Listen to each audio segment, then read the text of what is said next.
beautiful, man. Oh, It's yeah. beautiful out there. Right. See, when I first met him, we was on another radio station. It was like, Right. oh, okay, interesting. And I'm like hearing this music. I'm like, yeah, I like that.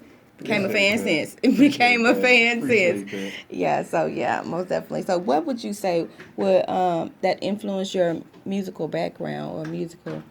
As far as my style, I mean, the biggest influence on me is Rakim. You know, I'm a huge Eric B. and Rakim fan. You know, cats like LL Cool J, Big Daddy Kane, Cool G Rap. You know, cats that was just, you know, serious with the lyrics. I mean, I listened to it all. You know, it was just everything got to be deep and heavy. But, you know, as far as inspiring me to pick up that pen, you know, I'd say definitely was Rakim. Rakim. And see, it's crazy because a lot of these young cats don't even know Don't even know who he anybody is. Right. that you just named. named. Yeah, Right. and it's weird because everybody listening to now was, you know, influenced off of that. Yeah. So I mean, it's good. Yeah. People need to do their homework. You need to see where it started, you know, and see where it's going to. Exactly. Most definitely. Real hip hop. What would you say your whole vibe with your music kind of lean towards? Would you say more so hip hop, or you just think you have your own type of genre as far as categorizing your music? I mean, I'm gonna still call it hip hop. I mean, the age we're in now is that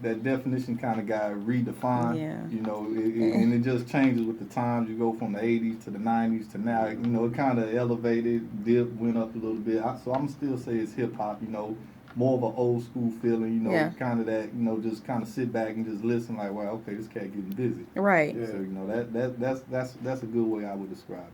Most definitely. I can definitely hear that. And then you said you have your background as an educator. Right. Wow. Where do you take the time as far as music wise? I mean, for me, my daily routine, I mean, I teach all day. You know, I got 3 or 4 classes a day, depending on which day it is. I also coach track, so I was rushing out to track practice today. Right. Me personally, when I get home, you know, I talk to my kids, talk to my wife. You know, I go in that garage and I'm there for 3 hours. That's pretty much every night. Wow. I keep my books in there. I got a bunch of instrumentals. I might just practice some songs, go over some, but a day don't go by. When I'm home, I'm in the garage most of the Right. time. So you on your own set schedule of how you Right. want to do things, how you want to Right. and include that in your daily life. No doubt. Now we've been seeing you've been popping everywhere lately as far as shows and stuff. Gotta Right. get out there. And that is a good thing. What would you say what was your most recent show that you did? Most recent, this was last week, I believe, at Prime. Okay, at Prime. Yeah, Prime. I went out there. I'm be performing this week again at Prime. Then a week from now, this is out there in Greenville.